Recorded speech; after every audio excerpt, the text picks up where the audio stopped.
Muy buenos días, estimados alumnos, profesores y amigos. Vamos el día de hoy a conversar sobre la diabetes insípida. La diabetes insípida es un cuadro muy poco frecuente, pero el entendimiento de su formación, secreción, de su regulación, ha permitido avanzar mucho al área médica, sobre todo en lo que se refiere a la regulación del agua corporal total. Nosotros somos seres que tenemos una gran cantidad de agua en nuestro organismo. El agua corporal total aproximadamente representa el 60% de nuestro peso y se distribuye en dos grandes compartimientos. El intracelular, que más o menos contiene el 40% del agua corporal total, y el extracelular, que contiene el 20%.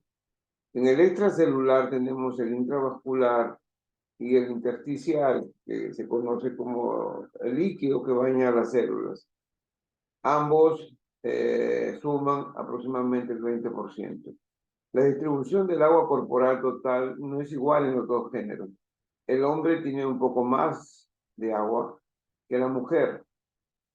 Y el resto del porcentaje de nuestro peso básicamente está en minerales, grasas, proteínas. Entonces, si este compartimiento que ayuda mucho a la homeostasis de nuestro organismo se mantiene en niveles correctos, en rangos correctos, ayuda a controlar la presión, la osmolaridad, el funcionamiento de diferentes tejidos. Entonces, su alteración va a generar una serie de manifestaciones y puede poner en riesgo la vida de la persona afectada.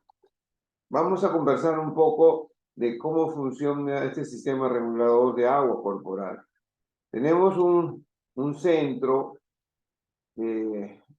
SET que está en el hipotálamo, en el núcleo anterior, y cerca está el núcleo que secreta la hormona antidiurética. Entonces, esta zona del hipotálamo es muy importante porque regula la osmolaridad, regula la presión a través de los vasoreceptores. Y estos actúan a nivel renal para regular el volumen corporal total. Nosotros tenemos en nuestro organismo diferentes tipos de células, pero todas ellas participan en esta regulación del agua corporal total. Todas. Cada una de ellas se comporta como un osmómetro. Entonces, cada célula trata de mantener sus constantes en un nivel correcto para funcionar también correctamente. Vamos a ir entendiendo cómo se ha ido conociendo sobre la diabetes insípida a través de los siglos, para ir entendiendo los cuadros y también la importancia de la hormona antidiurética en nuestro organismo. En el siglo XVII, Thomas Willis notó la diferencia del sabor de la orina de las personas poliúricas, ¿no? Y comenzó a diferenciarlas con las personas que tenían diabetes mellitus. En el siglo XVIII, Johann Frank, ¿no?, describió pacientes con cuadro poliúrico con orina no dulce y acuñó el término de diabetes insípida. Es el que le dio el nombre a esta enfermedad, diabetes insípida. Ya en el siglo XX, Magnus y Schaeffer comenzaron a usar extractos, ¿no?, de la hipófisis y de la hipotálamo, ¿no?, sobre todo la hipófisis con su componente anterior y posterior. Ustedes saben que el posterior es el que fabrica oxitocina y hormona antidiurética, y lograron observar efectos presores y efectos antidiuréticos. Entonces, son los primeros ensayos en este campo usando extractos de animales. Giaffarini y Bondenberg en el año 1913, utilizaron con éxito extractos de neurohipófisis para el tratamiento de la diabetes insípida. Este fue el primer tratamiento de una enfermedad endocrina con extractos, ¿no? Y le resultó efectivo. Por eso tiene un lugar en la historia de desarrollo de la endocrinología. En el año 21, Bailey produjo diabetes insípida en animales, ¿no? Y publicaron sus trabajos que lo realizaron en Illinois. Describieron el tracto supraútico hipofisiario en animales que conecta el hipotálamo y la neurohipófisis y reportaron que la injuria de ese tracto producía diabetes insípida, ¿no? La injuria de este tracto producía diabetes insípida. Entonces, ya se fue relacionando el hipotálamo con este cuadro de poliuria. En el año 20, Camus y Rousset, de la Facultad de Medicina de París, publicaron también sus trabajos. Describieron que se producía poliuria en perros cuando se lesionaba el hipotálamo sin afectar la hipófisis. Hicieron ver el rol que jugaba el hipotálamo en estos cuadros de poliuria. En el 35, de Range observó que algunos pacientes con diabetes insípida no respondían a los extractos de hipófisis posterior. Ya se había hecho un poco rutina el usar los extractos y observaron que no todos los pacientes poliúricos respondían a los extractos que tenían oxitocina y hormona antidiurética. En el 45, Forsman y Waring, ¿no?, propusieron un rol importante en los riñones en los casos de diabetes insípida, pero en los casos que no respondían a los extractos de la hipófisis posterior. Es decir, personas que tenían poliuria, que le ponían los extractos, le daban a beber los extractos, pero no respondían a este tratamiento. Entonces ellos ya plantearon que probablemente estos eran cuadros diferentes, que probablemente eran los riñones los que generaban el cuadro de poliuria. En el 47, Williams y Henry ya hablaron del síndrome congénito de diabetes insípida caracterizado por poliuria y defecto en la concentración renal, que no mejoraba con hormona antidiurética, con los extractos. El modelo de herencia que plantearon era que lo transmitían las mujeres asintomáticas a varones recién nacidos. Y es así como ya comenzaba hablándose de la diabetes insípida nefrogénica, que aparece tempranamente, porque también hay diabetes insípida central familiar, pero esa aparece a partir del sexto o séptimo año. En el 55, Vincent Dubignon, ¿no?, sintetizó vasopresina. Este bioquímico estadounidense que recibió el premio Nobel por sus investigaciones sobresalientes en hormonas, aminoácidos, vitaminas y proteínas, escribió en su obra acerca del esclarecimiento y síntesis de la oxitocina y vasopresina. También estableció una serie de interrelaciones entre la estructura y la actividad para la oxitocina y vasopresina. Quizás estos fueron los primeros estudios de este tipo para péptidos. Dio un gran impulso al desarrollo de la endocrinología, doctor Vincent Dubignon. En 1992 se realiza la clonación del gen para el receptor de la hormona antidiurética, el receptor B2 de la hormona antidiurética, que es el receptor donde actúa la hormona antidiurética. Clonaron el gen y identificaron que este era el gen que codificaba el receptor B2 de la hormona antidiurética. Ustedes tienen acá las células renales, sobre todo tubulares, donde en la célula, en la superficie, hay un receptor B2, donde actúa la hormona antidiurética. En el 93 se realizó la clonación del gen de la aquaporina 2. Por aquella época se hablaba de que la difusión de los líquidos era una difusión pasiva a través de la membrana. Pero ese planteamiento no explicaba cómo se producían cambios rápidos y en diferentes tejidos y diferentes formas. Ya se planteaba que aparte de la difusión pasiva, existían otras formas de transmitir los líquidos del intra al extracelular y al revés. Entonces ya se hablaba que probablemente habrían algunos canales. Y por esa época ya se comenzó a plantear de la existencia de esos canales llamados acuaporinas, que son proteínas insertadas en la membrana celular de casi todas las especies vivas, no solamente en los seres humanos, animales, sino también vegetales. Y en el año 93 se clonó el gen de la acuaporina 2 que codifica el canal de agua sensible de la vasopresina. Entonces, la vasopresina se une a su receptor, activa una cascada de eventos intracelulares y eso hace que estos canales de agua denominados acuaporinas permitan el pasaje de agua de un compartimiento a otro. Entonces, ya se comenzó a avanzar más en el conocimiento de todos estos sucesos donde interviene la hormona antidiurética. Primero el gen de su receptor, luego el gen que codifica la acuaporina 2. Existen muchas acuaporinas, en este caso estamos hablando de la acuaporina 2. Dean y colaboradores reportaron en el 94 mutaciones en el gen que codifica la acuaporina 2, ¿no?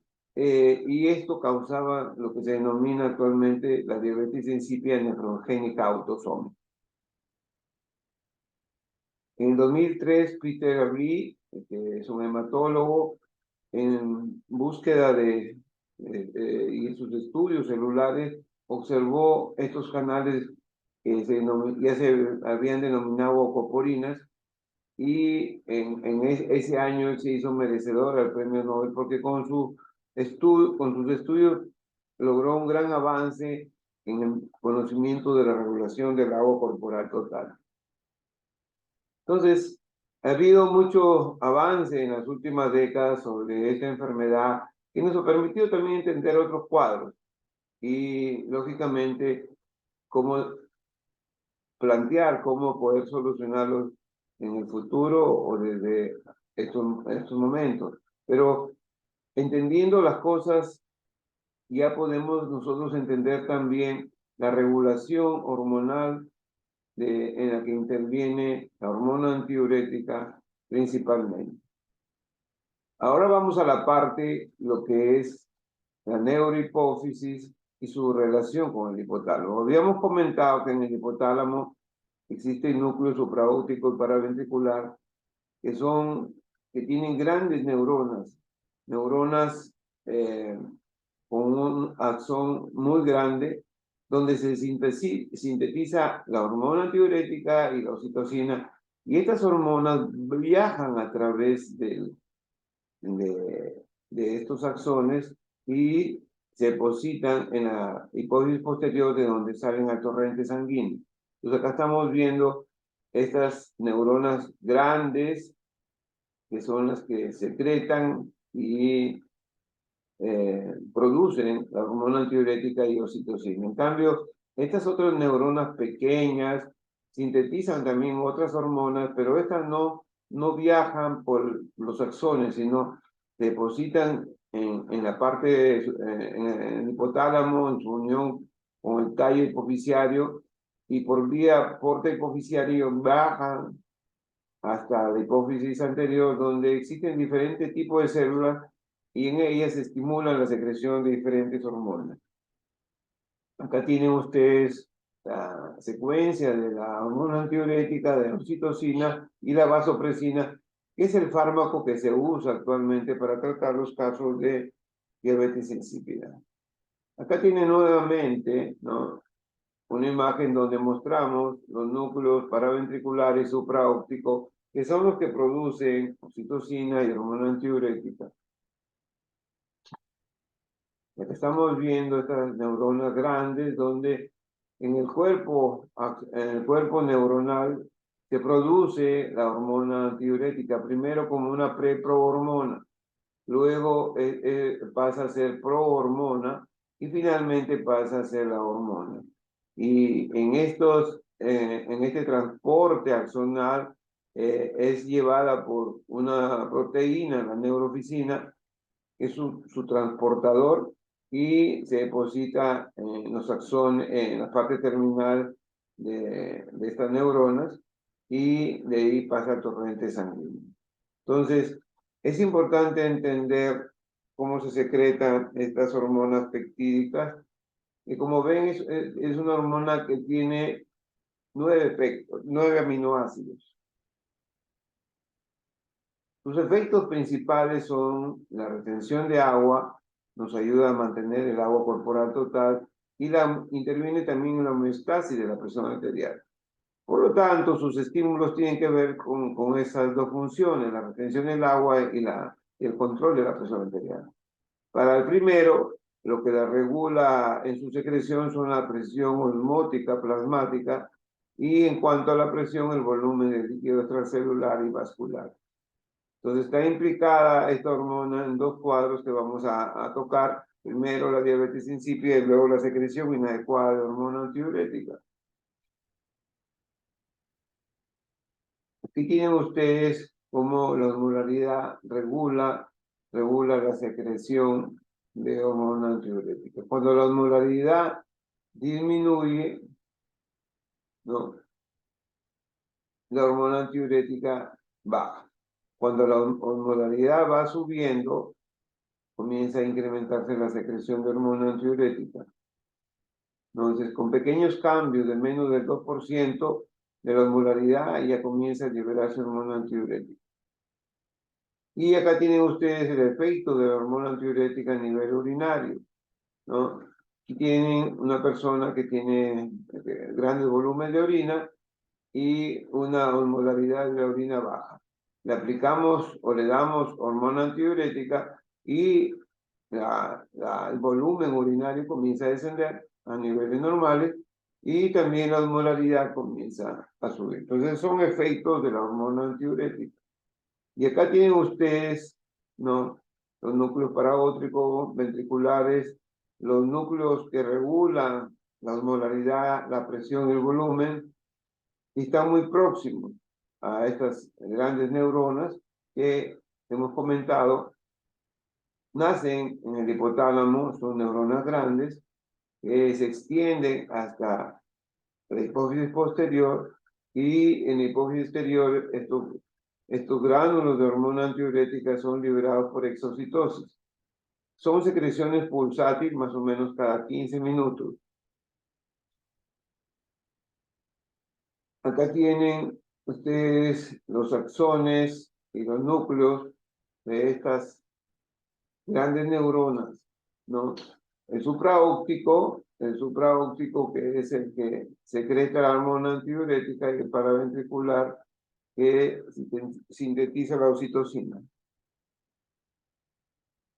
Entonces, estos mecanismos reguladores, osmótico y de presión y volumen, estimulan o inhiben la secreción de hormona antidiurética. Entonces son osmorreceptores sensibles a cambios mínimos de la osmolaridad plasmática y del sodio plasmático. El sodio plasmático es el principal regulador de la osmolaridad. En cuanto a la presión, son varios receptores de volumen que inhiben a las neuronas hipofisiales. Estos vasoreceptores están en las carótidas, en vasos grandes, donde regulan la presión, y ante estos cambios lo transmiten al hipotálamo, y si el cambio es importante, va a liberar también hormona antidiurética. Y para ayudarse a compensar estos cambios y cumplir su función, usa mucho el mecanismo de la C. Cuando nuestra osmolaridad aumenta, incrementa nuestra C, ¿no? Cuando aumenta nuestra osmolaridad en 2 a 3% del límite superior normal, aumenta la C. Y los núcleos de la C están por esta zona también. Entonces, todos son vecinos y se relacionan y trabajan conjuntamente para regular La osmolaridad, la presión.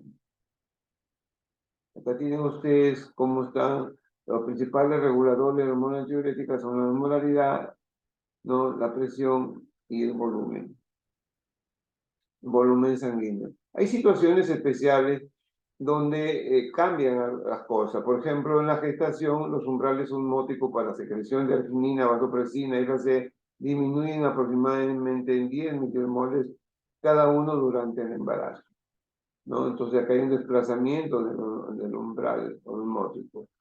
Y también con los años, en la vejez, hay cambios también. Disminuye el agua corporal, disminuye la tasa de filtración glomerular, disminuye la ingesta de agua y disminuye la sed. Y esto puede generar, si es muy marcado los cambios, alteraciones hidroelectrolíticas, pero si no son marcados, el organismo se va adaptando progresivamente a estos cambios generados por el paso de los años. Acá tienen ustedes dónde actúa la hormona antidiurética. La hormona antidiurética aumenta la permeabilidad, sobre todo a nivel de tubo contorneado, tubo colector, pero también tubo contorneado distal.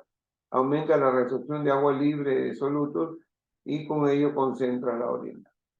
Acá tienen ustedes el receptor B2, que es donde actúa la hormona antidiurética para ejercer su efecto antidiurético, y esto genera la activación de la apoaporina 2, que es el canal por donde ingresa el agua.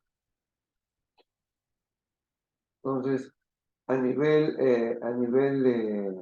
de tubos colectores y tubo contorneado distal, es donde ejerce su mayor acción la hormona antidiurética, ¿no? La vía media de la hormona antidiurética, habíamos comentado, es de 15 a 20 minutos, y se secreta también con esa frecuencia, y la hormona antidiurética tiene dos receptores principales, el receptor B2 y el receptor B1. Con el receptor B2 activa el AMP cíclico en la pared contraluminal y con ello moviliza los canales de agua, las acuaporinas, hasta el lumen e ingresa el agua en el tubo colector, ¿no? Entonces se activa el receptor y también se activa el canal de acuaporina 2. Y acá están viendo ustedes, ¿no? Se activa el receptor, se activa la acuaporina y entra el agua a la célula y sale por el lado donde está el receptor. La vasopresina, que aumenta la osmolaridad y con ello también eh, mejora, y también en su secreción mejora un poco la presión, sobre todo porque actúa a nivel del receptor B1. A través del receptor B2 incrementa la reabsorción de agua en el tubo colector renal. Como hemos mencionado, en este nivel hay el receptor B2. Cuando actúa en otros sectores, en el abdomen, ahí en los vasos sanguíneos, ahí genera una vasoconstricción y eso lo hace a través de receptores B1. Entonces la hormona antidiurética actúa regulando la reabsorción de agua a nivel renal y también controlando o interviniendo en el control de la presión arterial y de la volemia.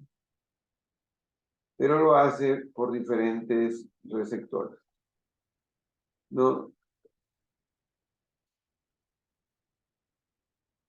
Acá tienen ustedes cómo la activación del receptor B1 genera vasoconstricción y con ello aumenta la liberación de prostaglandina como segundo mensajero. En cambio, aquí a nivel renal activa la producción de AMP cíclico como segundo mensajero.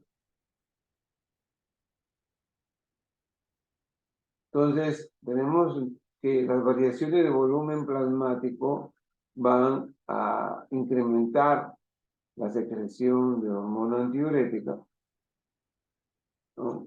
Entonces, perdemos sangre ante una hemorragia, por ejemplo, una hemorragia digestiva alta, vamos a generar mayor secreción de hormona antidiurética que va a generar vasoconstricción para tratar de frenar esa pérdida y asimismo elevar la presión arterial.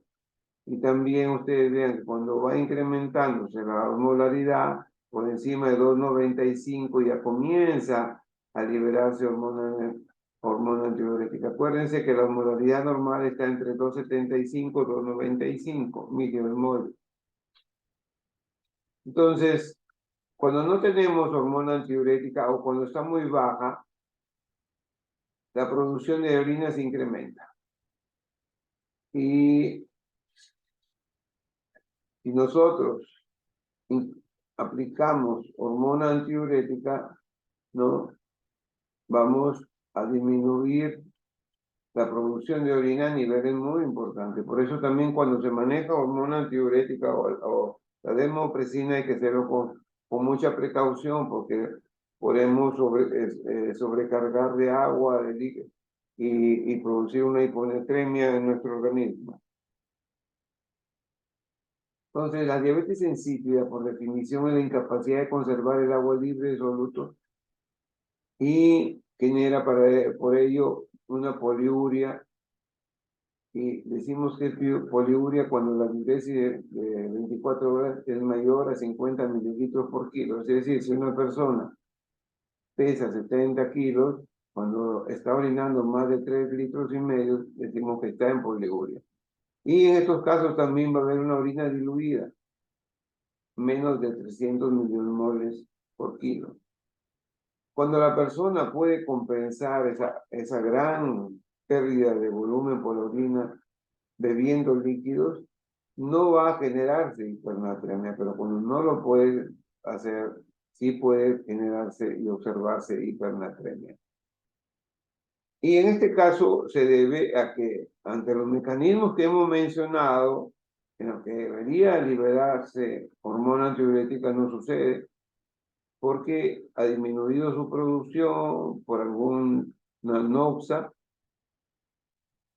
Entonces, en estos casos estamos ante lo que se denomina la diabetes insípida central.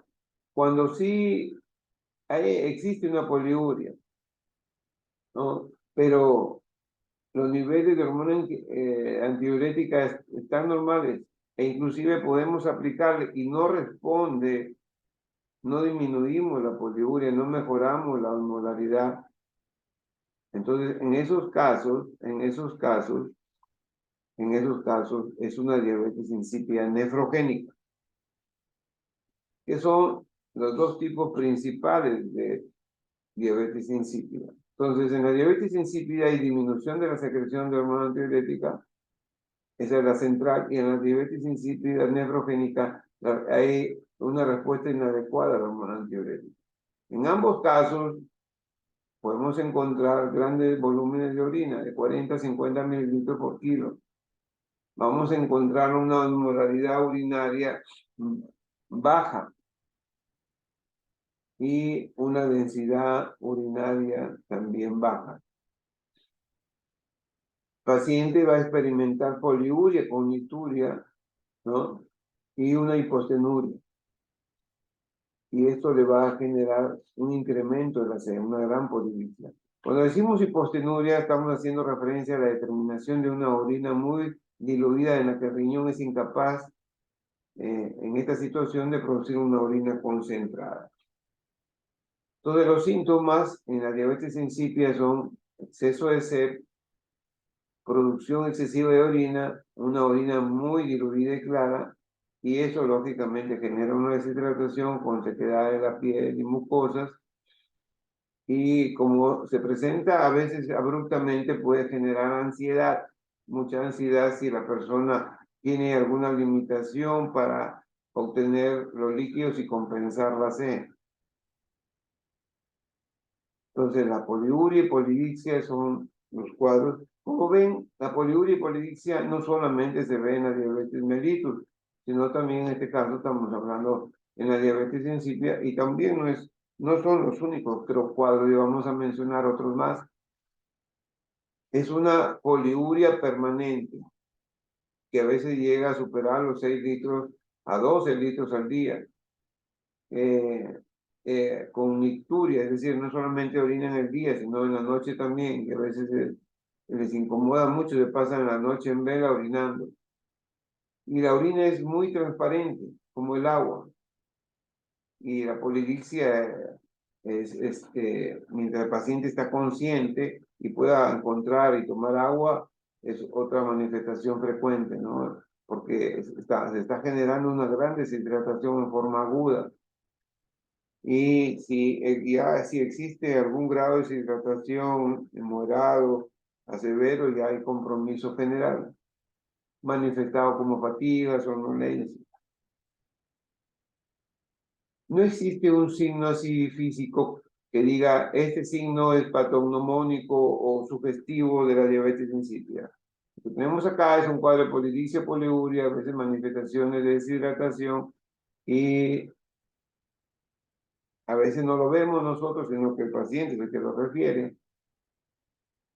Cuando hacemos un examen de laboratorio, que en estos casos siempre hay que hacerlo, sobre todo análisis de orina, vamos a ver que es una orina que tiene una densidad muy baja. Cuando la vemos es muy transparente como el agua.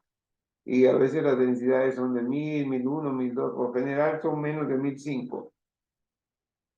Cuando hay duda, en los casos leves, sospechamos que el paciente tiene una diabetes insípida, tiene polidicsia, poliuria, y observamos que la densidad urinaria está un poco baja, 1004, 1005.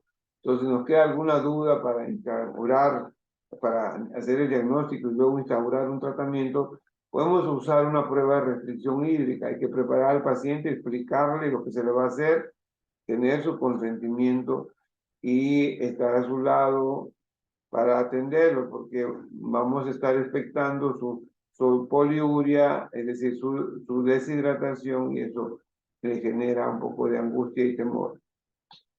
Entonces se le cita en ayunas, se le pesa, se le talla, se le mide sus funciones vitales y cada media hora se le invita a orinar. Y lo que vamos a observar es que cada media hora orina casi lo mismo, es decir, si la primera media hora orinó 500, en la siguiente más o menos orina lo mismo, a la hora y media igual, a las 2 horas igual. Normalmente los que no tienen este cuadro, después de orinar, después de una primera orina, en la siguiente el volumen va a disminuir y la densidad va a ir incrementando. En este caso no, los volúmenes siguen altos y la densidad sigue baja. Una vez comprobado esto, se le administra la hormona antidiurética, la desmopresina, y vamos a observar que disminuye el volumen urinario cada media hora. Ya no orina 500 por cada media hora, sino 250, de 100, de 50, y la densidad urinaria comienza a subir. Si estaba en 1001, comienza a subir a 1005, de 1010, 1020. Entonces, comprobamos que existe una deficiencia hormonal antidiurética, y entre la administración de la hormona antidiurética el paciente mejora. Si no mejora, significa que estamos ante una diabetes insípida nefrogénica.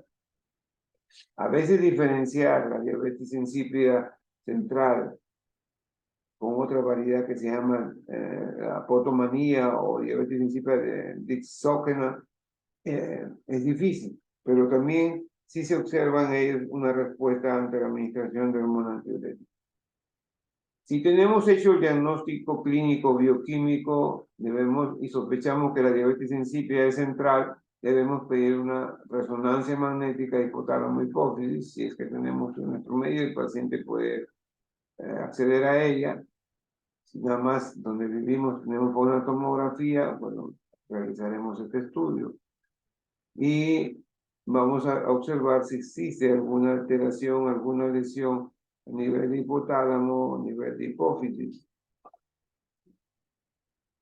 Tengan en cuenta que la glucosuria también es una causa de poliuria y polidicsia. Entonces, siempre preguntemos cuando exista un paciente con polidicsia o poliuria si sufre de diabetes mellitus 2, si usa un inhibidor de la SGLT2 que produce poliuria, y también hay que tener en cuenta que existe la polidictia primaria o dixógena. Entonces, en cuanto a los tipos, ya hemos mencionado algo sobre ellos. La diabetes insípida central, la diabetes insípida nefrogénica, la diabetes insípida dixógena y la diabetes insípida gestacional o gestagénica. La mayoría de los cuadros son de diabetes insípida central. En muchos de ellos podemos encontrar la causa, pero hay un porcentaje también importante, un 25% en los cuales después de realizar estudios no encontramos alguna alteración anatómica de hipotálamo o hipófisis. Hay cuadros de herencia, hay familias en las cuales se hereda la diabetes insípida central. Realmente estos cuadros aparecen después de los 6, 7 años, más o menos son el 5% de casos. Enfermedades autoinmunes que alteran el hipotálamo o la neurohipófisis también pueden causarlo. Tumores que afecten el hipotálamo y la hipófisis posterior también. Cirugía en el cerebro, siempre que se opera, sobre todo a ese nivel, y se manipula, puede haber alteración en la secreción por horas y producirse un cuadro transitorio de diabetes insípida. La radioterapia también puede lesionar el hipotálamo y la hipófisis posterior. Hay infecciones como la tuberculosis y la sífilis que pueden afectar esta zona con cierta particularidad. Los traumatismos son también causas de diabetes insípida central. Como mencioné, en muchos casos no encontramos la causa. Entonces, la causa más común es cuando existe una alteración en el hipotálamo hipófisis, como un traumatismo, un TEC, y en estos casos se altera la producción y la salida de la hormona antidiurética. Casos como cuadros de craniofaringioma, que son tumores que si bien más ocupan zona supracelular, también ocupan zona celular. Entonces tenemos compromisos de hipófisis posterior, hipófisis anterior y zona hipotálamo. Los adenomas también hipofisiarios, que sobre todo los que crecen hacia arriba y comprometen el quiasma, el hipotálamo, también pueden generar cuadros de diabetes insípida. Y en cuanto a la diabetes insípida nefrogénica, suele darse en hombres. No se trata acá de un daño del hipotálamo y la hipófisis, sino de una alteración a nivel renal. La cantidad de hormona antidiurética es normal, pero no puede actuar porque hay algún defecto en el receptor que impide que genere su acción normal. Las causas pueden ser hereditarias, hemos hablado al inicio, que he descrito ya desde hace muchos años en muchas familias. A veces también se produce daño renal, sobre todo en la zona de los tubos contraneuristales y colectores, por fármacos como el litio, la fortalecina B. También la hipercalcemia e hipocalemia también pueden producir cuadros de polidictia, poliuria, son alteraciones transitorias a veces. Los riñones poliquísticos también pueden producir enfermedades infiltrativas como la amiloidosis, sarcoidosis, y también en muchos casos no se descubre la causa. En cuanto a la diabetes insípida gestacional, son cuadros raros, más o menos se reporta un caso por cada 30.000 gestaciones, es decir, ver uno es ya, en la vida es bastante, y yo he visto solamente uno y he tratado uno. Y sí, realmente observamos las manifestaciones de polidictia, poliuria, una gestante. Y en este caso hay una gran degradación de la hormona antidiurética porque en la gestante se generan niveles altos de vasopresinasa, que es también conocida como oxitocinasa. Es una enzima placentaria. Entonces, esa enzima degrada a la hormona antidiurética y es como si tuviéramos menos hormona antidiurética y se produce el cuadro polidictia, poliuria. Realmente es transitorio, hay que darle tratamiento si amerita durante la gestación y luego, más o menos a las 4 o 6 semanas, el cuadro tiende a desaparecer. La diabetes insípida disogénica, o también llamada potonumanía, aparece por una supresión de la vasopresina debido a una ingesta de líquidos excesivos. El paciente puede ser una persona que tiene algún grado de ansiedad, obsesiones y bebe líquidos en cantidad. Y se genera el cuadro de polidipsia o poliuria.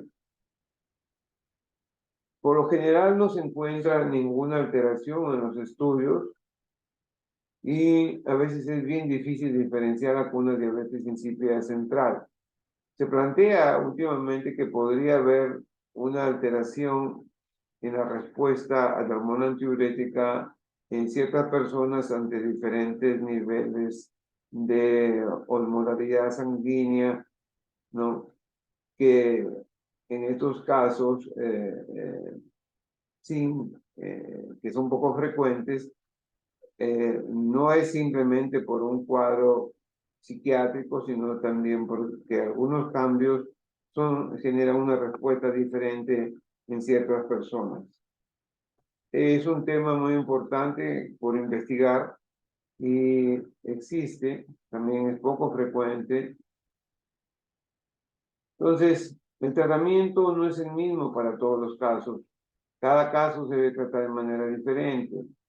En la central, la nefrogénica, la gestagénica y la disogénica. El tratamiento de elección es la desmopresina. Es un fármaco muy similar a la vasopresina, tiene una vida media más prolongada, viene en presentaciones orales, intranasal, aerosol, inyectables. No, y todas estas presentaciones tienen una duración más larga que, que la hormona original. Hay que entrenar al paciente para que se lo aplique. Generalmente se aplica de noche la primera dosis. Acuérdense que la hormona antidiurética se secreta más de noche y por eso es que por lo general no nos levantamos para orinar de noche. Y en estos casos hay que ir en forma progresiva, no hay que apresurarnos a dar dosis altas porque podemos generar una intoxicación hídrica y producir un cuadro de hiponatremia severo. Entonces, dependiendo de la intensidad del caso, pueden variar las dosis de 5 a 10 microgramos, empezando en la noche, y si es necesario dar en el día, hay que dar en el día. Educar al paciente a que beba el líquido solo cuando tenga sed, no por rutina, porque se puede generar una intoxicación hídrica. Entonces, en los postoperatorios hay que observar al paciente, siempre hay que estar atentos, que el paciente es operado de hipotálamo, de hipófisis, o en general de cualquier parte del cerebro, porque se puede generar un cuadro transitorio de diabetes insípida. Raros son los casos que se vuelven definitivos. En esos casos se empieza con dosis pequeñas de 1 o 2 microgramos subcutáneos y se va observando la respuesta del volumen urinario y de la densidad urinaria. Entonces, también tenemos fármacos, clopropamida, que es un fármaco que empezó a usarse para diabetes y actualmente no se usa para diabetes, es una sulfonilurea. Clofhidrato, que era un fármaco que se usaba para lípidos, sobre todo para triglicéridos, que ya no se usa, que es difícil conseguir en el mercado. Y carbamazepina, que sí es un fármaco que está más al alcance.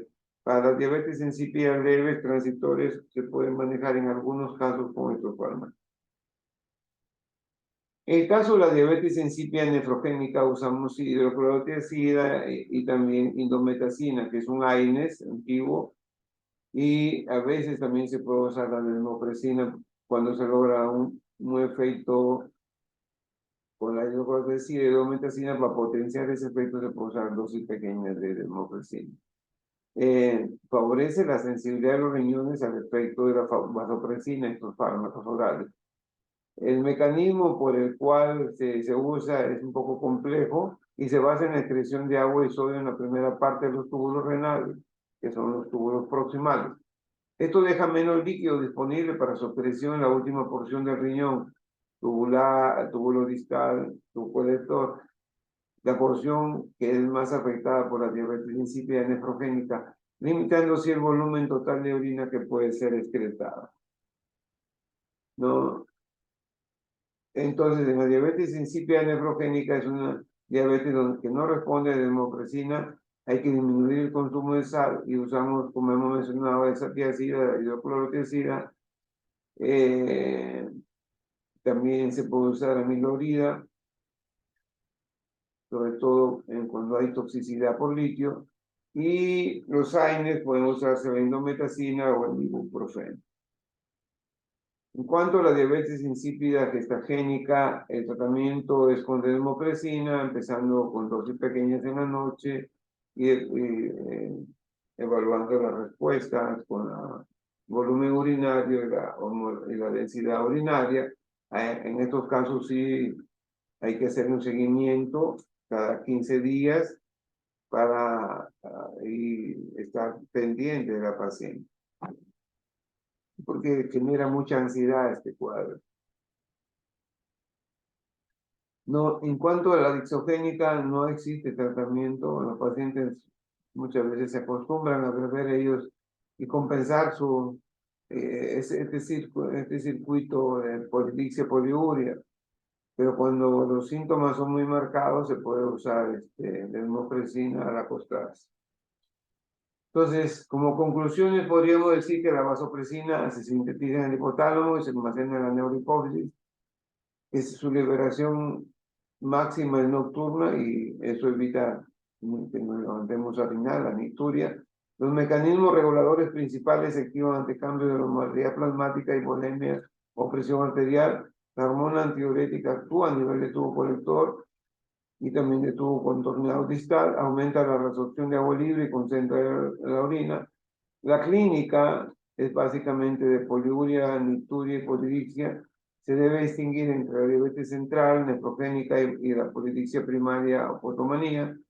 Es esencial en estos casos, cuando se puede, medir la osmolaridad plasmática, urinaria, y si no tenemos por lo menos la densidad urinaria, que eso está al alcance de la mayoría de laboratorios. También, si se puede, el sodio basal, y además, cuando el cuadro es muy importante, realizar un balance hídrico estricto.